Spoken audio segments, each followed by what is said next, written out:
नमस्कार मित्रों, मैं डॉक्टर राजकुमार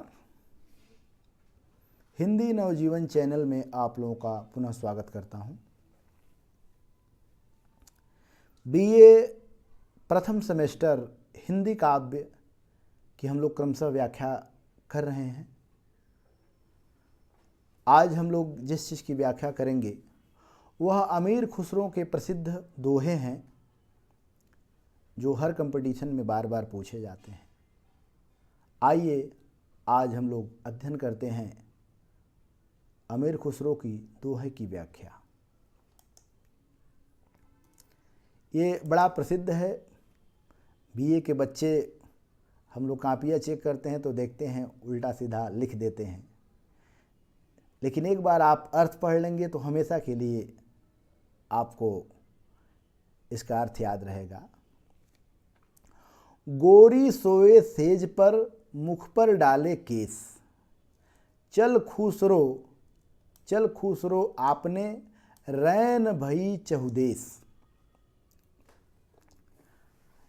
आत्मा परमात्मा की चर्चा हो रही है। आत्मा एक तरह से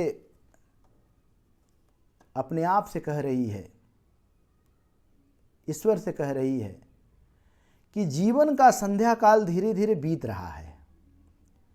जीवन का संध्या काल धीरे धीरे बीत रहा है और जो गोरी अपने प्रियतम की इंतजार कर रही थी कि प्रियतम मेरे आएंगे, लेकिन प्रियतम आए नहीं।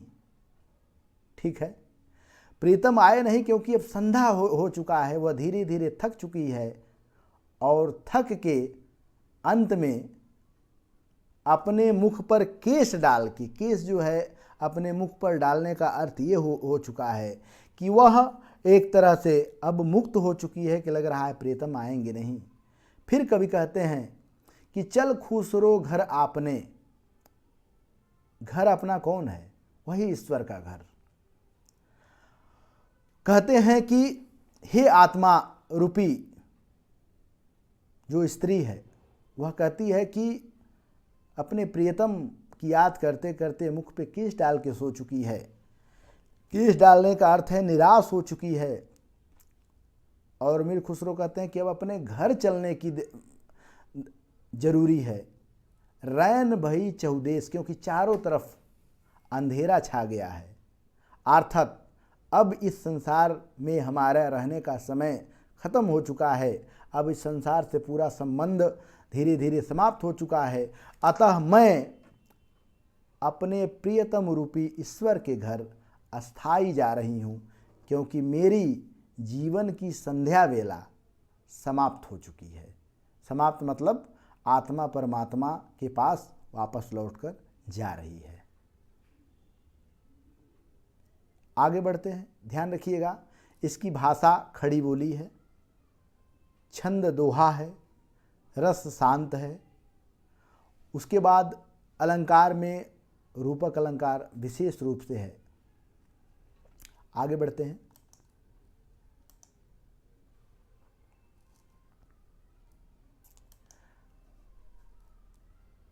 खुसरो रैन सुहाग की जागी पिए के संग, तन मेरो मन पीऊ को दोए भये एक रंग। ध्यान रखिए, खुसरो रंग सुहाग की जागी पिए के संग, तन मोरे मन पीऊ को दो भय एक संग। अब यहाँ एक जो भौतिक अर्थ है, यहाँ अर्थ ये है कि दुल्हन जिसकी वह अपने ससुराल जा चुकी है और सुहाग के दिन यानी सुहाग रात के दिन अपने प्रियतम के साथ जगकर प्रेम भरी बातें कर रही हैं। और ऐसा लग रहा है कि प्रियतमा कहती है कि मेरा शरीर है और मन पिया का है, दोनों एक में मिल गए हैं, दोनों एक रंग में रंग गए हैं। अब दूसरे अर्थों में इसका एक और अर्थ भी निकलता है कि आत्मा रूपी जो प्रियतमा है, यानी आत्मा रूपी जो दुल्हन है, वो अपने प्रियतम रूपी परमात्मा के साथ रात भर जगी है। अर्थात जागने का अर्थ है कि उसे प्रियतम से मिलने का सौभाग्य प्राप्त हो गया है और इस तरह हो गया है कि तन मोरे यानी आत्मा जो है परमात्मा में विलीन हो गई है और दोनों एक ही रंग में रंग चुके हैं। प्रियतम ने अपने रंग में रंग मिला लिया है। ऐसा माना जाता है कि आत्मा परमात्मा का ही अंश है। इसी तरह इसमें यह दिखाया गया है कि तन तो प्रियतमा का है लेकिन मन में परमात्मा है, दोनों एक रंग में रंग गए हैं। अब किसी भी रंग में रंगने की आवश्यकता नहीं है। अर्थात जो सांसारिक मोह माया है उस रंग में हमें रंगने की आवश्यकता नहीं है, क्योंकि मैं ईश्वर रूपी प्रेमिका, ईश्वर रूपी प्रेमी के संग मैं हमेशा के लिए उसकी हो गई हूँ। अर्थात मेरी आत्मा परमात्मा में विलीन हो चुकी है, मैं संसार की मोह माया छोड़ चुकी हूँ और मैं इस बंधनों से मुक्त हो चुकी हूँ। ऐसा कवि की कहना है। तो यहाँ ध्यान रखिएगा कि जो सुहाग है और सौभाग्य का प्रतीक है, जो यहाँ प्रियतम है वह ईश्वर का प्रतीक है, जो आत्मा है वह जो दुल्हन है वह आत्मा का प्रतीक है। जब इसका अर्थ निकालेंगे तब अच्छे ढंग से निकल जाएगा। दूसरे शब्दों में कह सकते हैं कि आत्मा रूपी जो दुल्हन है वह अपने आप को बड़ा सौभाग्यशाली मान रही है, क्योंकि उसने अपने प्रियतम से मिलने का सौभाग्य प्राप्त हुआ है। वह रात भर अपने प्रियतम से प्रेम प्रलाप करती है और अंत में उसका जो आत्मा है यानी जो शरीर है और मन दोनों प्रियतम से मिल चुका है। उसे अब किसी भी रंग में रंगने की आवश्यकता नहीं है। अर्थात सांसारिक प्रेम और सांसारिक मोह माया को त्याग कर आत्मा परमात्मा में विलीन हो गई है। आगे बढ़ते हैं।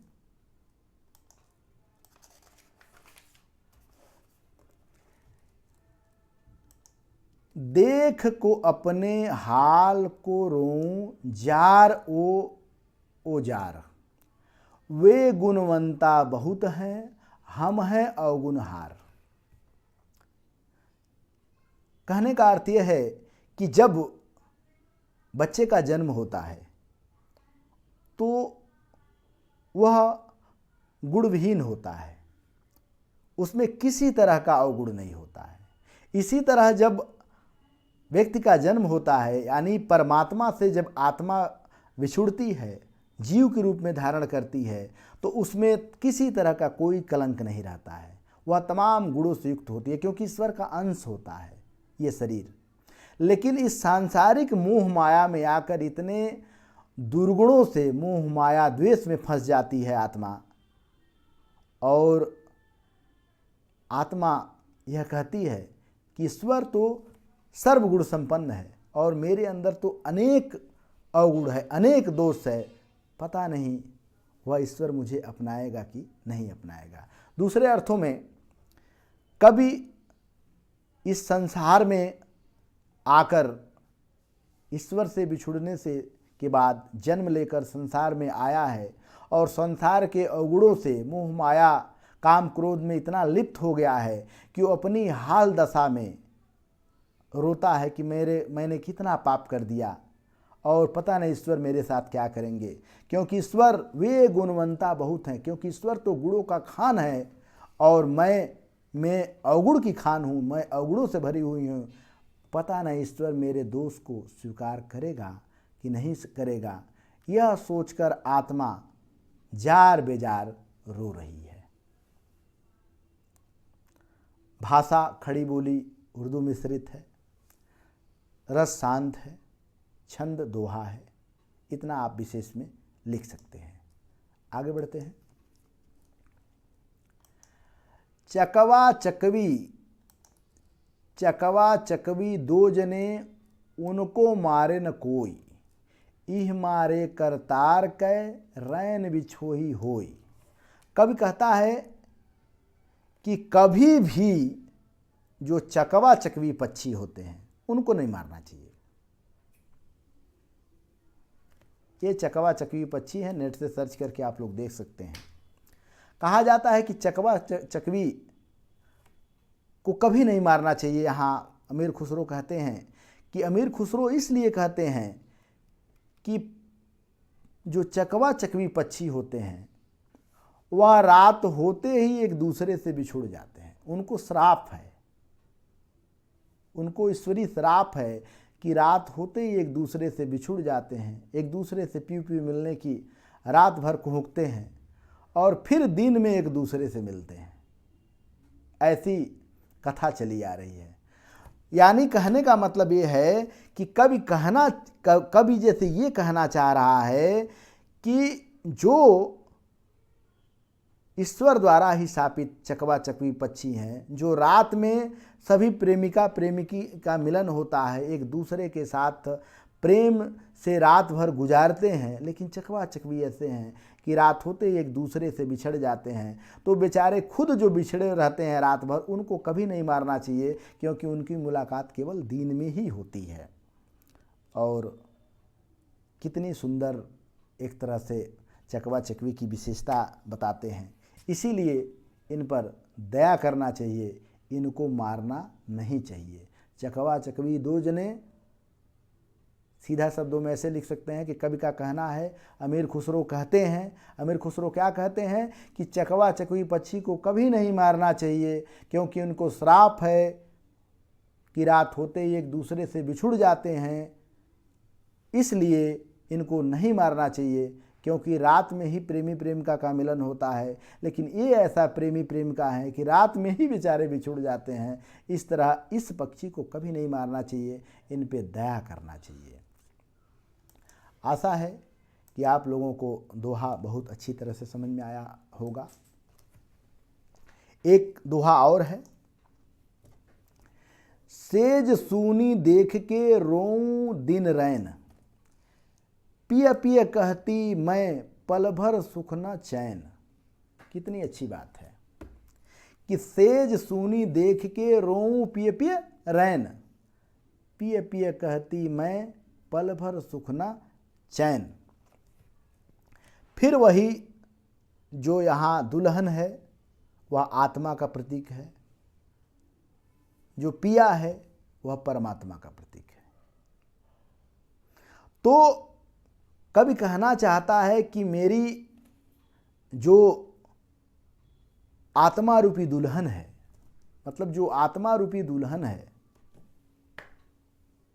वह से पिय से मिलने के लिए आतुर है। अर्थात आत्मा परमात्मा से मिलने के लिए उतावली है। सेज सूनी देख के रोऊ पिय पिय रैन, मैं दिन रात ईश्वर को याद कर रही हूँ, क्योंकि मेरे सेज पे आ नहीं रहा है। अर्थात मुझे ईश्वर की प्राप्ति नहीं हो रही है। पिय पिय कहती मैं दिन रात उस प्रियतम की पुकार कर रही हूँ, पल भर नहीं सुख चैन, और मैं थोड़ा भी आराम नहीं कर पा रही हूँ। अर्थात कहने का सीधा सीधा अर्थ यह है कि जिस तरह प्रियतम अपने पति को सेज पर न पाके दिन रात रोती है और प्रियतम से मिलने की आकांक्षा दिन रात रखती है, उसे एक पल चैन नहीं आता है, उसी तरह आत्मा रूपी दुल्हन भी अपने ईश्वर रूपी प्रियतम को सेज पर न देख के दिन रात रो रही है और आकांक्षा कर रही है कि हे प्रियतम, हे ईश्वर, कब आएंगे, कब मुझ आपसे मुलाकात होगी कि मुझे आनंद मिलेगा। अर्थात पिय पिय कहती मैं पल भर सुख न चैन, मुझे किसी तरह का सुख चैन नहीं बिना है, जब मैं आपसे मिलूंगी तभी मुझे